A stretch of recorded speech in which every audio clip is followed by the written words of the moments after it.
नमस्ते।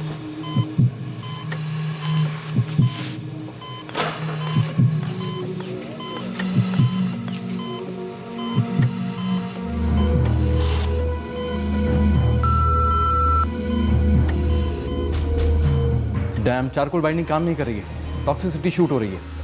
Doctor ventilator. No point doctor Tomar. BP 60-40, patient की हालत खराब होती जा रही है।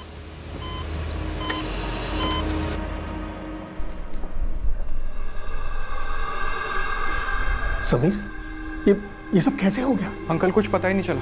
मैं और प्रवीण रिक्शा ले रहे थे और एकदम से। लेकिन प्रवीण को ही क्यों? हमारे बेटे की किसी के साथ क्या दुश्मनी हो सकती है?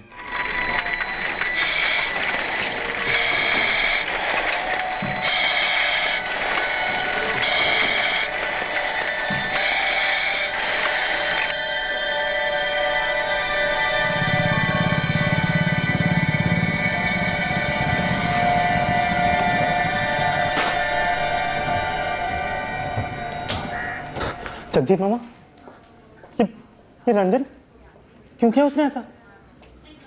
पता नहीं दिनेश, कुछ नहीं पता। आज रंजन काम पर भी नहीं गया था, सारा दिन अपने कमरे में था।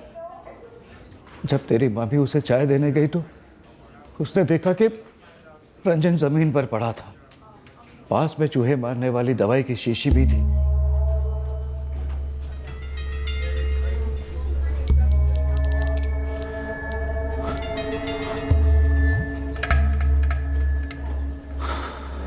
पहले डॉक्टर पटेल ने सुप्लाजाफाइन की नॉर्मल आईवी दी, तो डॉक्टर तनवर ने कहा कि सुप्रेनॉल एपिड्यूरल दे दो। बीपी 70/50 तक ड्रॉप हुआ होगा ना? 75/40। ओह, देख, मुझसे ऐसा कुछ मत करवा जिससे मुझसे ज्यादा तुझे अफसोस हो। मैं एक फिजियोथेरेपिस्ट हूँ सर। पेशेंट्स को उनके घर पे जाके अटेंड करता हूँ। हाँ काका, ऊपर ऊपर ऊपर ऊपर, थोड़ा और, थोड़ा थोड़ा और, आराम से आराम से, बस बस। दिनेश, मुझे तेरा बायोडाटा नहीं चाहिए और ना ही कोई आवें कबूलनामा। तो फिजियोथेरेपिस्ट है। फिजियोथेरेपिस्ट कभी भी इंजेक्शन एडमिनिस्टर नहीं करते। इंजेक्शन कैसे लगाई तूने? सीखा है मैंने। क्यों लगा इंजेक्शन? प्लान क्या था तेरा? अब तो हमारी फिजियोथेरेपी देख, जबान खुलेगी तेरी। शमशेर, अच्छे से इलाज करना इसका। सुसाइड अटेम्प्ट किया था उसने। रंजन मेरा ममेरा भाई है। 1 महीने पहले उसने सुसाइड अटेम्प्ट किया था। हॉस्पिटल में मैं उसी का ध्यान रख रहा था। खराब होगी ना?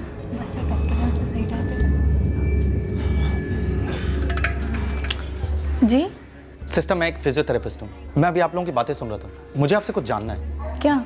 जी, वो मेरे पर्सनल स्टडीज के लिए है। क्या जानना चाहते हैं आप? मुझे 1 महीने पहले की राम कहानी नहीं चाहिए दिनेश। तूने 2 घंटे पहले जो किया वो बता, क्यों किया? प्रवीण जायसवाल इस वक्त ऑपरेशन थिएटर में एक सांस के लिए लड़ रहा है। नमस्ते।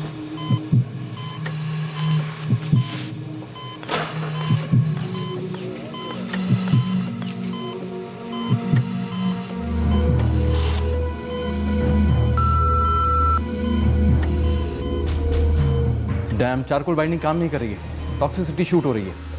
Doctor ventilator. No point doctor Tomar. BP 60-40, patient की हालत खराब होती जा रही है।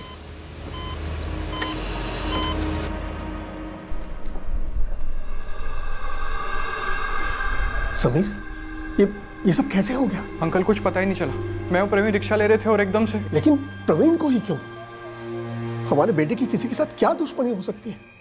जवाब दे दिनेश, प्रवीण जायसवाल ही क्यों? सिचुएशन पेचीदा थी। आरोपी मुंह नहीं खोल रहा था, बताने को तैयार ही नहीं था कि उसने क्या किया था और क्यों किया था। शायद वो सिर्फ मोहरा था, मास्टरमाइंड कोई और ही था।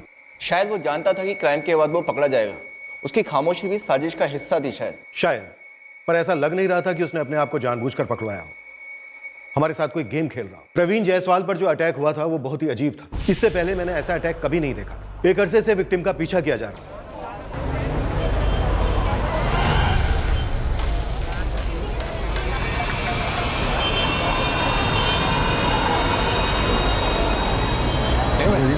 हाँ तो देखूंगा, टाइम हो गया ना मेरा। चलो गुड नाइट। खाना खाना लगा नहीं रखेंगे।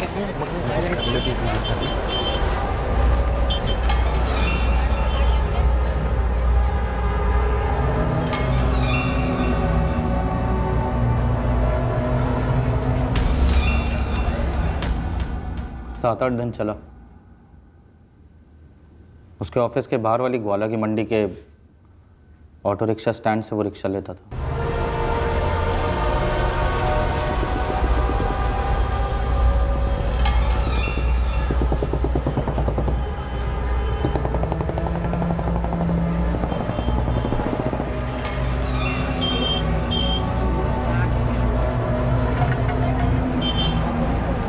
भैया पाठक नगर।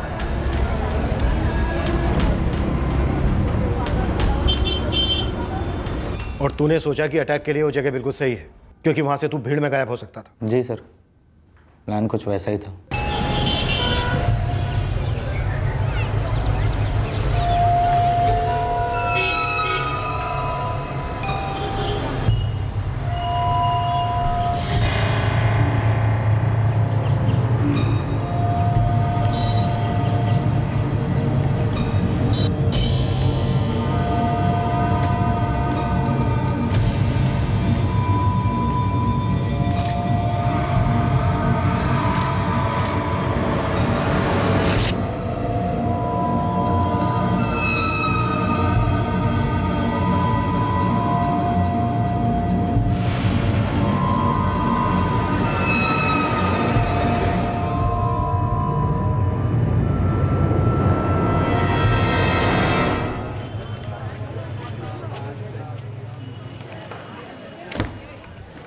हुआ नहीं अभी तक? बस यार 15 मिनट और, परसों ही है ना प्रेजेंटेशन। नहीं नहीं, शादी हुई है तेरी, घर जा प्रेजेंट मैम बोल दे, वरना सख्त पनिशमेंट मिलेगी।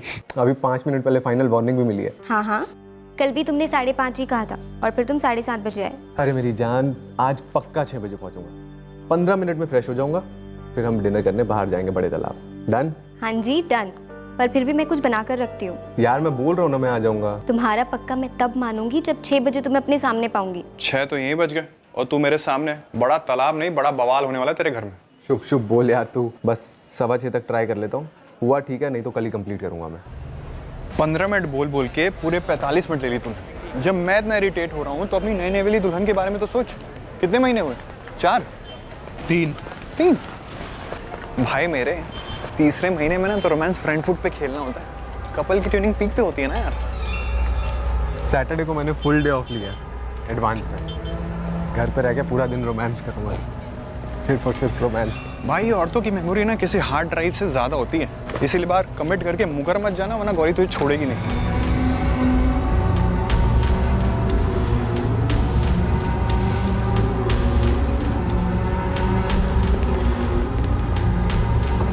पाठक नगर भैया, बैठिए।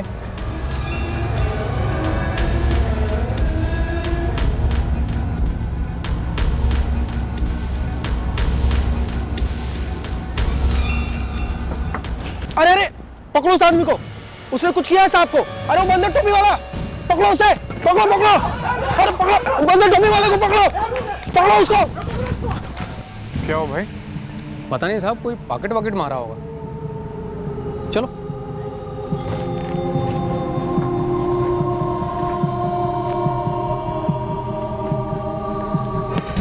रवि, तू ठीक है ना?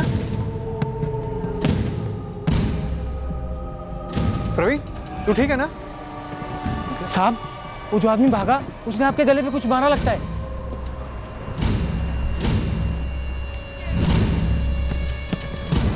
साहब आपको डॉक्टर के पास जाना चाहिए, लगता है वो आदमी को इंजेक्शन मार के भाग गया आपको। साहब, अरे साहब साहब प्रवीण, साहब क्या हुआ साहब? प्रवीण, प्रवीण, प्रवीण, पकड़ो उसको, और पकड़ो उसको। ओए, रुक,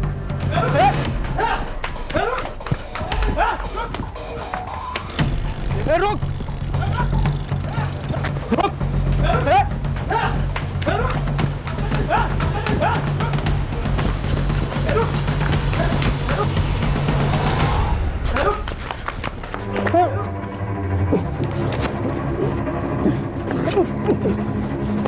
सूरज सूरज जा साले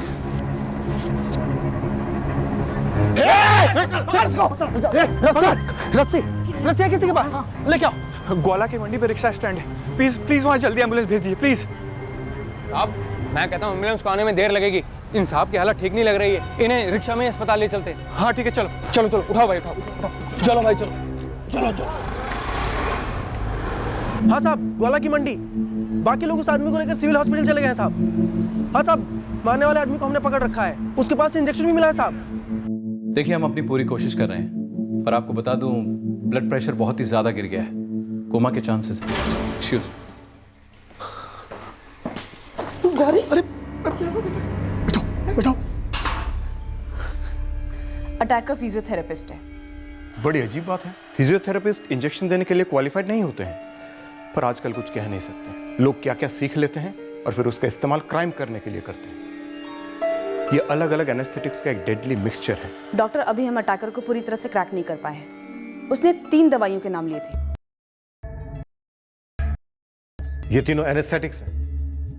ये दवाइयां तुझे किसने दी और तूने इनसे प्रवीण जायसवाल पर अटैक क्यों किया? ये तीनों दवाइयाँ मुझे किसी ने नहीं दी थी, मैंने खुद ली थी। साहब यहाँ गिरा था, इधर। आया कहाँ से था वो? साहब जी, वो उनके पीछे से आया था, ठीक कहाँ से आया था ये तो नहीं देख पाया मैं। पर इंजेक्शन मारते समय तुमने उसे देखा?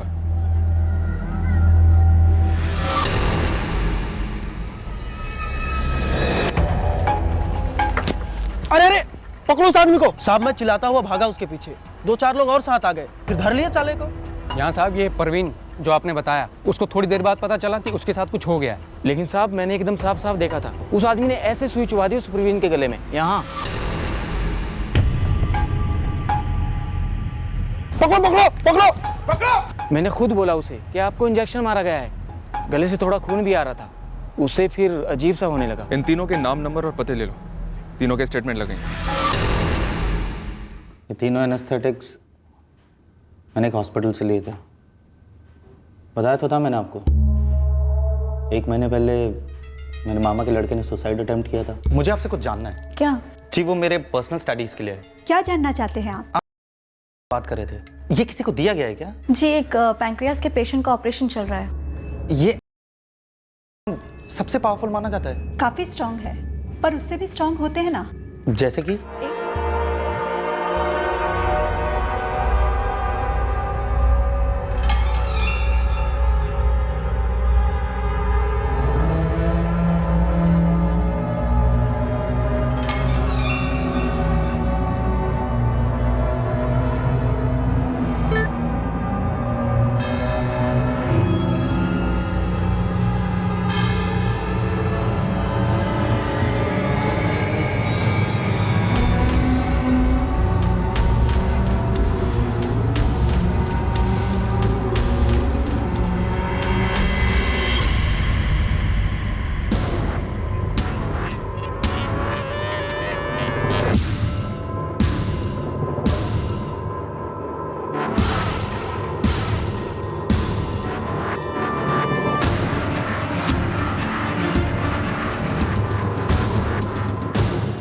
सिर्फ एंट्री के लिए कार्ड स्वाइप करना पड़ता है, एग्जिट सिर्फ एक बटन प्रेस करने से हो जाती है। तेरे मामा का लड़का एलजी हॉस्पिटल में एडमिट था।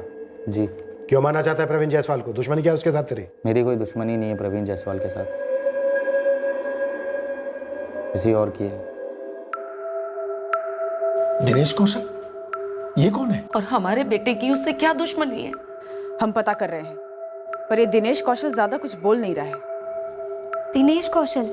दिनेश कौशल आप जानती हैं? मेरे मायके बेलागंज में एक दिनेश कौशल हुआ करता था, फिजियोथेरेपिस्ट। फिर तो ये वही दिनेश कौशल है। लेकिन गौरी, तुम्हारे मायके की किसी इंसान की हमारे प्रवीण से क्या दुश्मनी हो सकती है, और वो भी क्यों? गौरी, गौरी, ये सब क्या हो गया ज्ञानेंद्र जी? पता नहीं आनंद जी, कुछ समझ में नहीं आ रहा है। गौरी, कैसा है प्रवीण? पता नहीं भैया, डॉक्टर्स कह रहे हैं सीरियस है। आप लोग? जी, ये मेरे मम्मी पापा और बड़े भैया। तो इस दिनेश कौशल ने ऐसा क्यों किया होगा गौरी जी? मुझे कुछ नहीं पता, कुछ नहीं पता कि दिनेश कौशल का हमसे क्या लेना देना है। कौन है वो जो प्रवीण जायसवाल को मरवाना चाहता था? कौन? गगन, गगन गुप्ता। कौन है गगन गुप्ता? गौरी का भाई है गगन। गौरी, प्रवीण की पत्नी। गौरी भी इन्वॉल्व है इसमें? दिनेश ने अपना स्टेटमेंट दे दिया नंदिनी। उसने कहा है कि गगन और गौरी इन दोनों ने मिलकर उसे प्रवीण की सुपारी दी। गगन गुप्ता यहीं है, हॉस्पिटल में। गौरी और प्रवीण के परिवार वाले भी यहीं पर हैं। फैमिली काफ़ी हिली हुई है। डॉक्टर ने अभी तक आउट ऑफ डेंजर का सिग्नल दिया नहीं है। अटैकर दिनेश ने इन दोनों भाई बहन का नाम लिया है। देखते हैं कितना सच है और कितना झूठ। नंदिनी, तुम एक काम करो, एक कांस्टेबल के साथ इस गगन को तुरंत थाने भेज दो। Okay sir. और जैसे भी हो इस गौरी की क्वेश्चनिंग वहीं शुरू कर दो, क्योंकि तुम्हारे लिए उसे यहाँ लाना मुश्किल होगा। देखती हूँ सर, ये गौरी जायसवाल कितनी अच्छी एक्टर है। Police station? पर क्यों? क्योंकि कुछ बातें सिर्फ थाने में की जा सकती हैं, कहीं और नहीं। पर मैं, मतलब मेरा क्या लेना देना है? आपकी बहन से तो है ना। गौरी का पति है प्रवीण, जिस पे अटैक हुआ है। लेना देना कैसे नहीं है गगन जी? फैमिली के बाकी लोग हिले हुए हैं, आप कंट्रोल में लग रहे हैं। जाइए, आपको हमारे कांस्टेबल ले जाएंगे थाने। चले सर।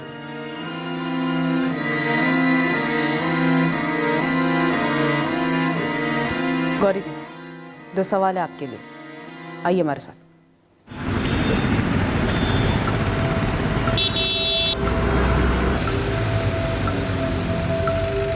सर, आप मेरा फोन दीजिए प्लीज प्लीज। सर, हम सिर्फ ऑर्डर का पालन कर रहे हैं। हमारे साहब पहले आपसे बात करेंगे, फिर वो ऑर्डर देंगे, फोन दे दो, हम लौटा देंगे। ये क्या मजाक लगा रखा है आप लोगों ने? देखिए, मेरा जीजा सीरियस है हॉस्पिटल में, और आप लोग मेरे साथ ऐसे पेश आ रहे हैं। कोई बताएगा कि माजरा क्या है? हद है। आप लोग तो मुझे ऐसे लेके जा रहे हैं जैसे मैंने...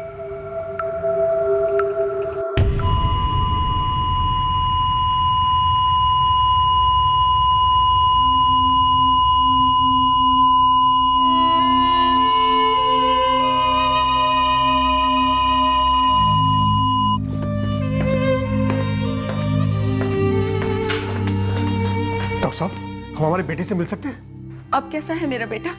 ठीक है ना? देखिए, उसके वाइटल पैरामीटर्स हमारी पूरी कोशिश के बावजूद भी ड्रॉप होते गए। आई एम सॉरी, प्रवीण अब नहीं रहा।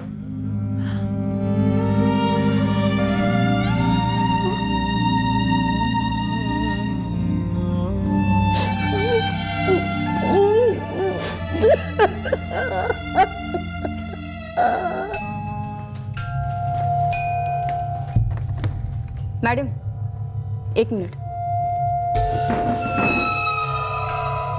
प्रवीण जायसवाल की डेथ हो गई।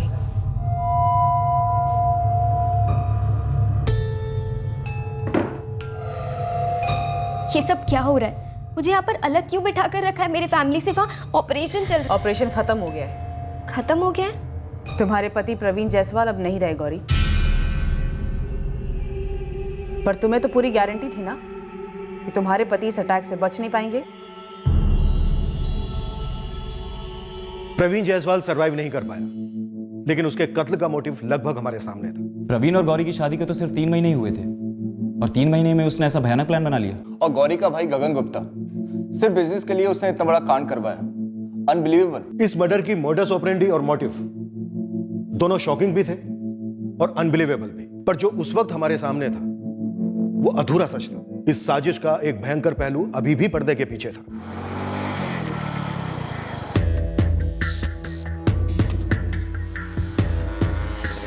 कब कर रहे हो तुम? मैं कोई क्रिमिनल तो हूं नहीं कि चला और मारा है प्रवीण को। तो तरीका तो निकालना ही होगा। तो निकालना यार तरीका। देख, जो पैसा आएगा ना, उससे तेरा खुद का फिजियोथेरेपी का क्लिनिक खुलवा दूंगा, पक्का, मैं वादा करता हूँ। बट हेल्प मी, गौरी खुश नहीं है प्रवीण के साथ। कुछ ऐसा तरीका निकालना होगा जिससे ये मर्डर ना लगे, और अगर लगे भी तो पकड़ा ना जाए। तुझे जो भी सोचना है ना, तो जल्दी सोच। मेरी बहन गौरी का दम घुटता है उस प्रवीण के साथ। ये क्या कह रही है आप? मैं प्रवीण के साथ खुश नहीं थी। 3 ही तो महीने हुए थे हमारी शादी को। तुम शादी किसी मिलिंद द्विवेदी से करना चाहती थी ना? मिलिंद? मेरा दोस्त मिलिंद? हाँ, तुम्हारा दोस्त मिलिंद, जिसे तुम अपना जीजा बनाने पर तुले थे। मिलिंद? मिलिंद द्विवेदी?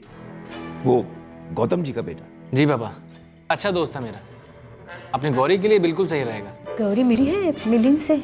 हाँ मम्मी, मतलब वो भैया के फ्रेंड है ना। और तुम दोनों ने तय कर लिया कि शादी करेंगे? ऐसा कुछ नहीं है, वो तो बस भैया ने पूछा पापा मिलिंद वेल सेटल्ड है, तो मैंने गौरी से पूछ लिया, उसे ठीक लगा। मिलिंद भी गौरी से शादी करना चाहता है। बेटा शादी कोई ट्रेन तो है नहीं, जो पहले आई सीट मिल गई बैठ के चल दी। हाँ पापा, पर मिलिंद गौरी के लिए हर तरीके से सही नहीं बल्कि बहुत अच्छा है। बेटा शादियां भले ही दो लोगों के बीच में होती हूँ, दो परिवारों के बीच में होती हूँ, पर हमारे यहाँ शादियां आज भी अपनी बिरादरी में ही होती हैं। पापा दुनिया इन सब से बहुत आगे निकल चुकी है। इंसान चांद तो छोड़िए आज मार्स पर जा चुका है। पर बेटा रहना तो उन दोनों को यही है ना, भोपाल में, या ज्यादा से ज्यादा दिल्ली या फिर मुंबई। मार्स पर तो मिलिंद की पोस्टिंग नहीं होगी ना। पापा मिलिंद अपना बिजनेस यूके लेके जा रहा है, वहां का वीजा भी मिल गया उसे। वाह बेटा वाह, अपने पापा को पाउंड्स और परंपरा के बीच चुनने को कह रहे हो। एक बात सुन लो बेटा, ये शादी कतई नहीं होगी। इंपोर्ट एक्सपोर्ट का बिजनेस है मिलिंद का। गगन की स्टार्टअप कंपनी में इन्वेस्ट भी करने वाला था, बस एक शर्त थी,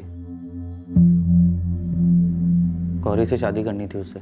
और गगन तेरे क्लिनिक के लिए इन्वेस्ट करने वाला था। शर्त थी कि प्रवीण को रास्ते से हटाना है, और तूने एक बेकसूर पर इतना भयंकर वार कर दिया। प्रवीण नहीं रहा अब, और तुझे इस बात का अंदाजा नहीं है कि अब तेरा क्या हाशिया होने वाला है। आपने हमें बताया नहीं, गौरी का शादी के पहले भी कोई था? अगर उसे इश्कबाजी करनी थी तो तलाक ले लेती। मेरे बेटे को मारने की क्या जरूरत थी? बकवास बंद करेंगे आप लोग? पहली बात यह कि मेरी बेटी की कोई इश्कबाजी नहीं चल रही थी, और दूसरी बात कि गगन और गौरी इतनी गिरी हुई हरकत कभी कर ही नहीं सकते। कोई जबरदस्ती नहीं की थी किसी ने उसके साथ, पूरी मर्जी थी उसकी। देखिए मैडम, मुझे नहीं पता दिनेश मुझ पर, मिलिंद पर और गगन भैया पर ये झूठे इल्जाम क्यों लगा रहा है। मैं तो घर पे वेट कर रही थी प्रवीण का, हम डिनर करने जाने वाले थे। तुम वेट कर रही थी गुड न्यूज का कि अटैक सक्सेसफुल रहे, प्रवीण मारा गया। आप पागल हो गई हो, मेरा मिलिंद के साथ कुछ नहीं था। हाँ गगन भैया रिश्ता लाए थे, पर बस बात वहीं तक रह गई थी। मैं मेरे हस्बैंड से बहुत प्यार करती थी, बहुत ज्यादा। और आप कह रही है कि बस सर, बहुत हुआ यह पागलपन। आप मेरा फोन दीजिए सर, मुझे हॉस्पिटल जाना है। सर प्रवीण बहुत क्रिटिकल है। क्रिटिकल था, उसकी डेथ हो गई है। वैसे अगर दिनेश पकड़ा नहीं जाता तो इस वक्त तुम और दिनेश दोनों मिलकर कहीं ना कहीं पार्टी में बैठे होते या पार्टी कर रहे होते। बस सर बस, लिमिट क्रॉस कर दिया आपने। सर ना तो मैं दिनेश को इतने करीब से जानता था और ना ही मेरी बहन गौरी। उसने आपसे कहा, आपने मान लिया। मैं अपनी इकलौती बहन की जिंदगी बर्बाद होते हुए देखूंगा क्या सर? मेरी बहन खुश थी प्रवीण के साथ, बहुत खुश थी। पर तुम तो बिल्कुल भी खुश नहीं थे। हमें तो यह भी पता चला है कि मिलिंद तुम्हारे बिजनेस में इन्वेस्ट करने वाला था। सर ये कब और कहां की बात आप किसके साथ जोड़ रहे हैं? सरासर झूठ है ये। हाँ सर, मैं मानता हूं कि मिलिंद एक टाइम पे इन्वेस्ट करने वाला था, लेकिन अब नहीं। कोई आपको आधी अधूरी बातें बता रहा है, आप उसको पकी पकाई हकीकत मान रहे हैं सर। बस बहुत हो गया, मैं आपके एक भी सवाल का जवाब नहीं देने वाली। मैं जा रही हूँ मेरे हस्बैंड के पास। रुको गीता। जी मैडम। इस पे कड़ी नजर रखना, एक सेकंड के लिए भी अपनी नजर से ओझल मत होने देना। मुझे उसे देखना है। तुमने तो उसे अच्छी तरह से देख लिया गौरी, अब और क्या देखना बाकी है? जान से मार डाला तुमने मेरे बेटे को। नहीं माँ, ये झूठ है, झूठ है ये सब कुछ। मैंने कुछ नहीं किया। मिलिंद के घर जाओ और ले आओ उसे। लेकिन सर गगन तो इस बात से साफ इनकार कर रहा है कि इस तरह की कोई साजिश थी। हॉस्पिटल से नंदिनी का फोन आया था, वो कह रही थी कि गौरी भी इस बात पे अड़ी है कि उसे कुछ नहीं मालूम। या तो सबके सब झूठ है या फिर कोई आधा सच बोल रहा है। जो भी है माथुर, हमें 100% सच चाहिए, वो भी बिना मिलावट के।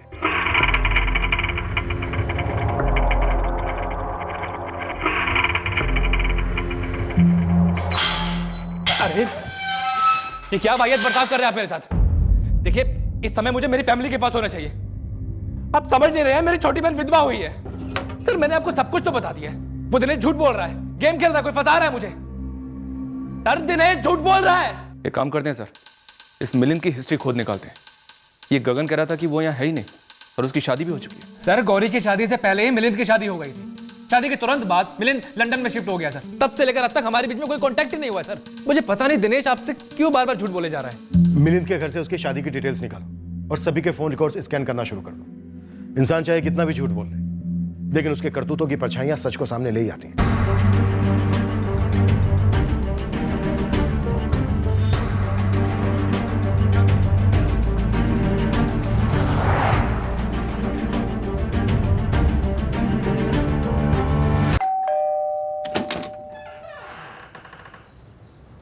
जी। ये मिलिंद द्विवेदी का घर है? जी हाँ। कहाँ है मिलिंद? जी वो तो लंदन में रहता है। क्या बात है इंस्पेक्टर? हमारी कस्टडी में दिनेश कौशल है। उसने खुद कबूल किया है कि उसी ने उन 3 एनेस्थेटिक दवाइयों की शीशियों को आपके हॉस्पिटल के स्टोर रूम से चुराया था। इंस्पेक्टर साहब, ये बिल्कुल भी पॉसिबल नहीं है। हमारे हॉस्पिटल में हर जगह सीसीटीवी कैमरास इंस्टॉल्ड है और सिक्योरिटी गार्ड हमेशा इन कैमरों पे नजर रखे होता है कंट्रोल रूम में। किसी और कारण से लापरवाही हुई हो। हमारे पास रिकॉर्ड्स हैं। दिसंबर 2016 में दिनेश का कजन रंजन एलजे हॉस्पिटल में एडमिट था, सुसाइड अटेम्प्ट। मैं इसके तह तक जाऊंगा और एक डिटेल्ड इंक्वायरी करवाऊंगा।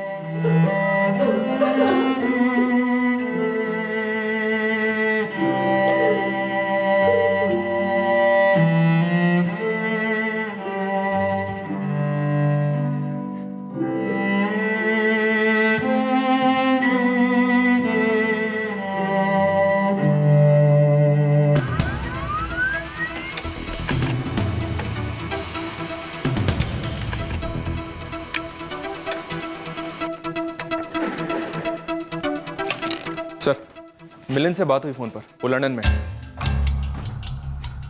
मतलब गगन सच बोल रहा है? उसका कहना है कि 4 महीने से वो इंडिया आया ही नहीं है। और ये बात भी सच है सर कि 6 महीने पहले उसकी शादी हुई थी और शादी के 2 महीने के बाद ही वो अपनी वाइफ के साथ लंदन शिफ्ट हो गया था। मतलब ये दिनेश गेम खेल रहा है हमारे साथ।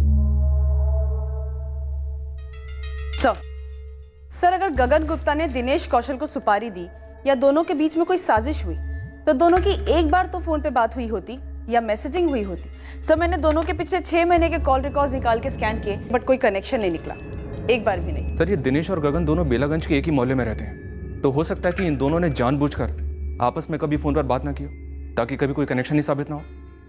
सारा कुछ फेस टू फेस हुआ हो सर। गौरी के कॉल रिकॉर्ड्स क्या कहते हैं? कहीं ऐसा तो नहीं है कि गौरी और इस दिनेश का कोई सीन था बेलागंज में और ये दोनों मिलकर गगन और मिलिंद इन दोनों को फंसा रहे हैं इस मर्डर केस में? इंस्पेक्टर, देखिए इस समय मेरी फैमिली को मेरी जरूरत है। अब खोलिए इसे, जाने दीजिए मुझे मेरी फैमिली की आवाज आ रहा है। नो सर, दिनेश और गौरी के बीच भी कोई फोन या मैसेजेस नहीं हुए हैं। सर, जैसा आपको दिनेश और गौरी के बारे में लग रहा था एग्जैक्टली मुझे भी वैसा ही लगा। बट सर, फिर भी मैं फिर से दोनों के कॉल रिकॉर्ड स्कैन करती हूँ। एकदम बारीकी से करना नंदनी, कुछ भी छूटना नहीं चाहिए। Right sir. सर, हम लोग यहाँ गगन, गौरी, दिनेश, मिलिंद इनके बीच में कोई कनेक्शन ढूंढने में लगे। कहीं ऐसा तो नहीं कि बाद में हमें पता चले कि बात कुछ और ही है, ये दिनेश हमें मिसलीड कर रहा है। ये दिनेश काफी टेढ़ा आदमी है, घुमा घुमा कर ही मकसद क्या है उस पर पहुंचा। अब क्या पता मकसद पर भी घुमा रहा हो। इसने प्रवीण के रूट की रेकी की थी, पूरी तैयारी के साथ गया था। इंजेक्शन से मर्डर करके भीड़ में खो जाने का प्लान था। पकड़ा गया तो प्लान फेल, लेकिन प्लान की असलियत क्या थी हमें यह पता लगाना होगा। माथुर सर, इसकी कुंडली निकालो, इसके क्लिनिक का बैकग्राउंड पता करो। अब देखते हैं कितना कूटने की जरूरत है कि ये बोले, और जो बोले सच बोले।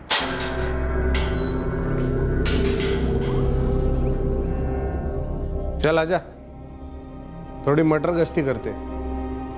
अरे चल चल, शर्मा मत, हाथ दे।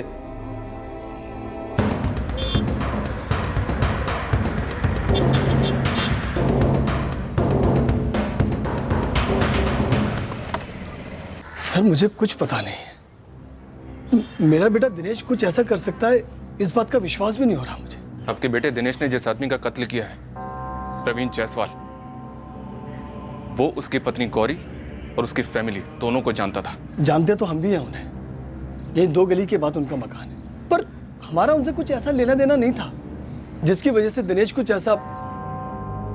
देखिए, मेरे हस्बैंड की अस्थि अभी तक ठंडी भी नहीं हुई है, तो प्लीज आप। मैडम, चलना है मतलब चलना है। अरे मैं आपके सीनियर को बता चुकी हूँ। ऐसा है ना मैडम, केस मर्डर का है और खूनी ने डायरेक्ट आपका नाम लिया है, तो एक बार नहीं दर्जन बार भी आपको थाने बुलाया जाए ना तो आपको आना ही पड़ेगा। सर, मेरा बेटा दिनेश अपने काम में बहुत अच्छा है और उसका एक सपना है कि वो अपना एक क्लिनिक खोले फिजियोथेरेपी। उसके लिए बहुत पैसे चाहिए होते हैं सर, इक्विपमेंट्स वगैरह के लिए। मैं आपसे सीधा सवाल पूछता हूँ, क्या आपके बेटे दिनेश और आनंद गुप्ता की बेटी गौरी के बीच कोई चक्कर था? कभी ठीक से बात तक नहीं हुई दिनेश के साथ।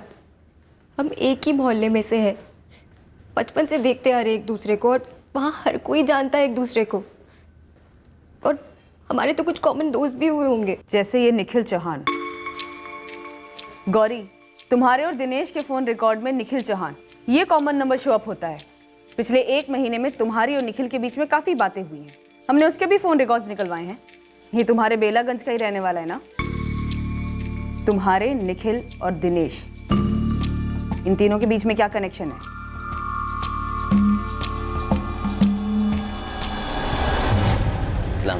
बोल। अपने बेलागंज में सभी लोग दिनेश कौशल को अच्छी तरह से जानते हैं और गौरी को भी जानते हैं। सब लोग दंग रह गए हैं कि दिनेश ऐसा कुछ कैसे कर सकता है। सब शौक में है। शौक गया तेल लेने, समझा? दिनेश ने कत्ल किया, वो पकड़ा गया। अब इसका गौरी के साथ कनेक्शन चाहिए। तो ये पता लगा कि इन दोनों के बीच और इन दोनों की फैमिलीज के बीच क्या था। कौशल परिवार और गुप्ता परिवार के बीच में तो ऐसा कुछ भी था नहीं। दिनेश और गौरी के बीच में भी कुछ खुलकर सामने नहीं आ रहा है। तेरा काम है सामने लाना अशफाक। सब खबर दे रहा हूँ ना। जल्दी बोल। खबर का नाम है निखिल चौहान। निखिल चौहान? अब ये कौन सा नया खिलाड़ी है? सेम मोहल्ले का है। दिनेश और इसकी खास दोस्ती थी। उसको टटोलो साहब, कोई कनेक्शन निकल सकता है। सर, मैंने दिनेश और गौरी दोनों के फोन रिकॉर्ड्स 2 बार स्कैन किए और सर एक तुक्का लग गया, निखिल चौहान। इस निखिल चौहान का नंबर गौरी और दिनेश दोनों के फोन रिकॉर्ड में है। सर, दिनेश और गौरी इन दोनों से ये निखिल बराबर टच में है। गौरी का क्या कहना है? सर, ये गौरी कहती है कि वो निखिल को बस ऐसी कैजुअली जानती है, बट सर मुझे लगता है कि वो झूठ बोल रही है, काफी कुछ छुपा रही है। निखिल चौहान मेरे स्कूल में था, मेरा सीनियर, कॉलेज में भी था और मेरे एरिया में ही रहता है। तो उसका तुम्हारा और दिनेश तुम दोनों के टच में रहना एक इत्तेफाक है। जी। करता क्या है निखिल चौहान? मुझे नहीं पता। तो जैसे ही गौरी ने बोला मुझे नहीं पता, मैं तभी श्योर हो गई कि कुछ ना कुछ छुपा रही है, क्योंकि पिछले पूरे महीने 15 बार इसकी और निखिल की बात हुई है। और सबसे इंटरेस्टिंग बात यह है कि 15 अलग अलग नंबर से इस निखिल ने गौरी से बात की। और सर, गौरी से पूछने पर वो कहती है कि वो जानती नहीं है कि निखिल करता क्या है, क्योंकि वो उसके टच में नहीं है। अब आखिरी पड़ा, या तो अब गौरी कुछ बोलेगी, या दिनेश, या फिर निखिल चौहान। किसी ना किसी को तो बोलना हो। सर, आपके कॉल के बाद निखिल चौहान का नाम घुमाया ऐसे ही, और ये देखिए ये सामने आया।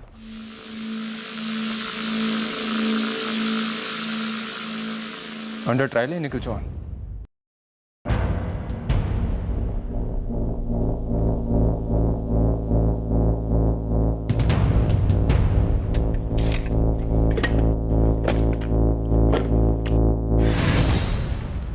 कृष्णा, ढूंढने का ड्रामा करने से बालियां तो मिलने से रही। हम दोनों अच्छी तरह जानते हैं कि बालियों के पैर नहीं होते कहीं जाने के लिए, और हम दोनों जानते हैं कि हमारे बेटे निखिल के कदम बहके हुए हैं।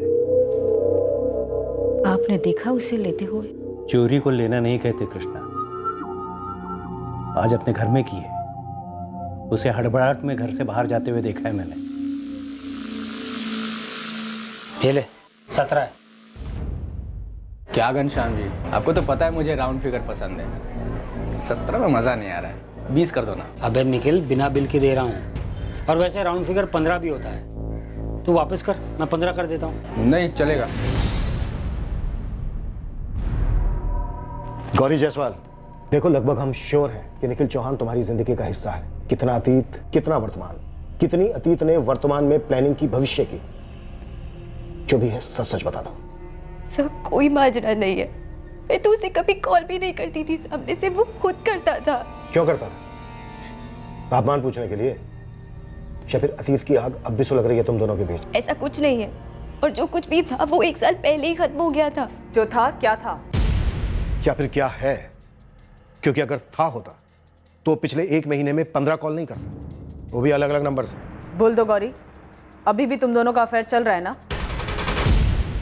तो ये गगन और मिलिंद द्विवेदी वाला एंगल गुमराह करने की कोशिश थी दिनेश की तरफ से। लेकिन उसने उस एंगल में भी गौरी का नाम तो लिया था। अब पूरा शक गौरी पर था। साथ में एक नया एंगल भी जुड़ गया था, निखिल चौहान का। वर्तमान में जो हुआ था उसका निखिल चौहान और गौरी के अतीत से वास्ता तो था, पर दुखद सच ये था कि वर्तमान की इतनी भयानक शक्ल किसी ने एक्सपेक्ट नहीं की थी। खासकर विक्टिम प्रवीण जायसवाल ने तो कतई नहीं। गौरी,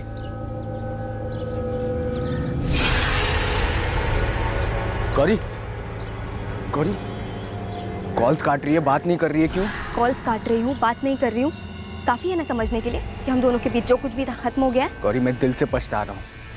मेरा ट्रायल भी चल रहा है। प्लीज प्लीज मुझे माफ कर दो। तू पागल है? समझ में आ रहा है क्या बोल रहा है? चोरी की बात होती ना तो मैं एक बार सोच भी लेती। लड़की का अपने दोस्तों के साथ मिलकर, अच्छे से जानती उस लड़की को निखिल। गौरी, मुझसे बहुत बड़ी गलती हो गई है। गलती नहीं, जुर्म किया है तूने, पाप किया है निखिल। आज के बाद कभी अपनी शक्ल मत दिखाना मुझे। जा यहाँ से। प्लीज मेरी बात। विमलकांत जी, वो तो आप हैं, इसलिए मैंने पूरी बात आपकी सुन ली। पर अब हम इज्जत के साथ कह रहे हैं कि आप यहाँ से जाइए और दोबारा अपने बेटे का रिश्ता लेकर यहाँ कभी मत आइएगा। निखिल पछता रहा है, गिल्ट महसूस कर रहा है, उसे एहसास है। अरे विमलकांत जी, रहने दीजिए। पहली बात ये कि गौरी और निखिल के बीच में जो कुछ भी स्कूल और कॉलेज में रहा उसे निखिल ने खुद जलाकर राख कर दिया। अब तो गौरी उसके नाम से भी नफरत करती है। और दूसरी बात, आप मेरे एक सवाल का जवाब दीजिए विमलकांत जी, क्या आप अपनी बेटी का रिश्ता किसी करने वाले लड़के के साथ करते? ऐसा करने की भी सोचते? क्या आपके मन में ख्याल नहीं आता कि जो लड़का अपने दोस्तों के साथ मिलकर किसी लड़की के साथ सकता है वो कल को अपनी बीवी के साथ भी कर सकता है, यानी आपकी अपनी बेटी के साथ। कृष्णा जी कर रहा था कि जमीन फट जाए और निकल ले मुझे। आज के बाद उस गौरी का नाम इस घर में नहीं लेना। तेरी शादी की जिम्मेदारी अब हमारी नहीं है। बचपन का प्यार है हमारा, अब भी प्यार करती है वो मुझसे। ये गलतफहमी है बेटा तुम्हारी।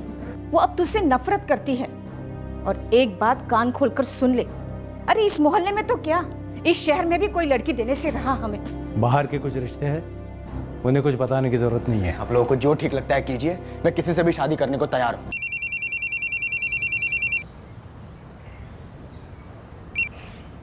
हेलो गौरी, फोन मत काटना। निखिल, तुम बार बार क्यों फोन कर रहे हो? देखो, मेरा तुमसे कोई वास्ता नहीं है, मेरी शादी हो चुकी है। मेरी भी हुई थी, टूट गई। मैं मेरे हस्बैंड के साथ बहुत खुश हूँ, समझे? बाय। गौरी रुको रुको, प्लीज मेरी बात सुनो। अब बात करने के लिए कुछ नहीं बचा है निखिल। पर प्यार तो वही है ना जो बचपन में था, स्कूल में था, कॉलेज में था। और मुझे पता है आज भी है, तुम्हारे दिल में भी और मेरे दिल में भी। Please stop it. ये बेकार की ट्राई करना ना तुम बंद कर दो। मेरे दिल में तुम्हारे लिए सिर्फ एक फीलिंग है, नफरत। था, सिर्फ था। जो है आप ढूंढ रहे सर, वो कुछ है ही नहीं। मैं निखिल से बात तक नहीं करती थी। उसने जब पहली बार मुझे कॉल किया, मैंने वो नंबर ब्लॉक कर दिया और फिर वो हमेशा अलग अलग नंबर से कॉल करने लगा। मैं सारे नंबर्स ब्लॉक करने लगी। आप चेक कीजिए ना फोन रिकॉर्ड्स। निखिल ने मुझे 15 बार 15 अलग अलग नंबर से मुझे कॉल किए होंगे। और अब आप कह रहे हैं कि निखिल ने प्रवीण को मरवाया होगा। सिर्फ मुझे यकीन ही नहीं हो रहा है।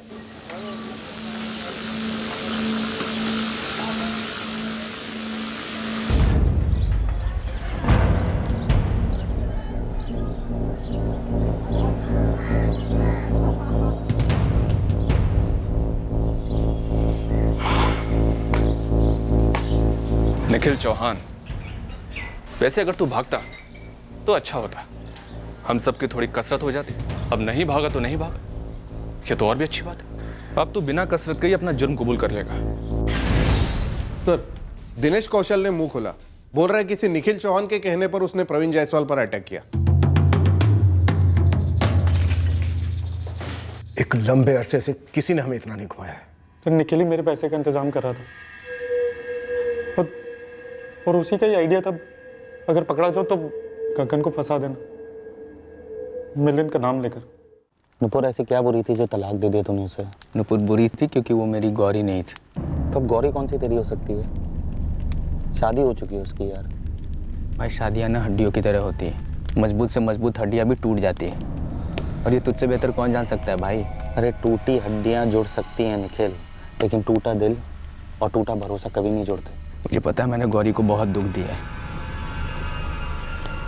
यार। उस दिन शराब के नशे में बहुत बड़ी गलती कर दी यार, पर तू जानता है मैं ऐसा नहीं हूँ।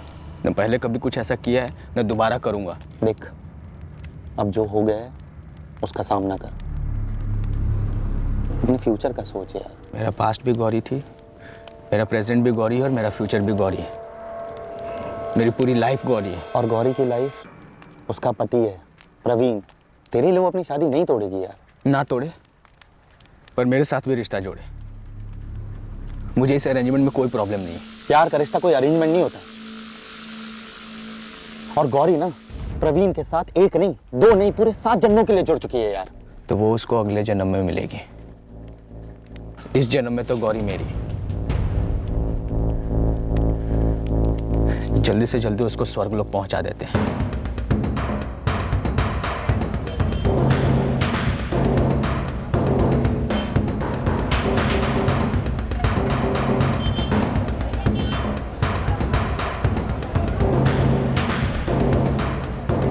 फाटक नगर बैठिए। अरे अरे पकड़ो उस आदमी को, उसने कुछ किया है साहब को। प्रवीण प्रवीण प्रवीण साहब प्रवीण साहब प्रवीण। निखिल और दिनेश ने अपना जुर्म कबूल कर लिया।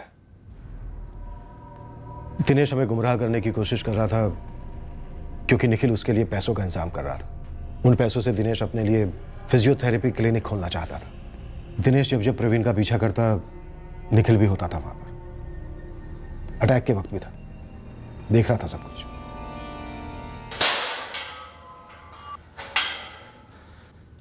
सर कौन था वो? तुम्हारे बेलागंज का निखिल चौहान। निखिल चौहान? हाँ, दिनेश ने मैं पहले मिसलीड किया था।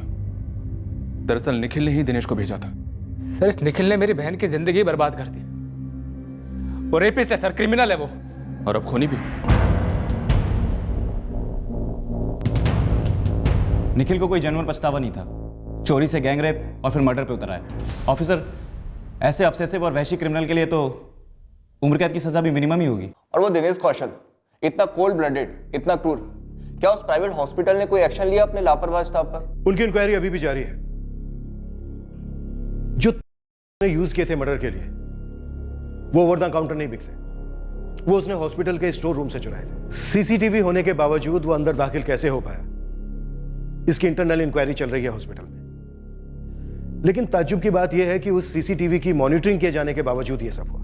सिस्टम और टेक्नोलॉजी अपने आप में कभी भी कमजोर नहीं होते, उन्हें इस्तेमाल करने वाले लापरवाह लोग सिस्टम को वीक बनाते हैं। अक्सर ऐसी लापरवाही होती है, हमसे भी हो सकती है। बहुत ही अनफॉर्चुनेट बात यह है कि एक निर्दोष आदमी सिर्फ इसलिए मारा गया क्योंकि कोई दूसरा आदमी अपने ऑब्सेशन पर काबू नहीं कर पाया। दिनेश कौशल और निखिल चौहान को आईपीसी की धारा 302 के तहत हत्या के लिए, धारा 120 के तहत क्रिमिनल कॉन्स्पिरेसी के लिए और धारा 328 के तहत किसी की हत्या करने के उद्देश्य से उसे जहरीला पदार्थ देने के लिए गिरफ्तार किया गया है।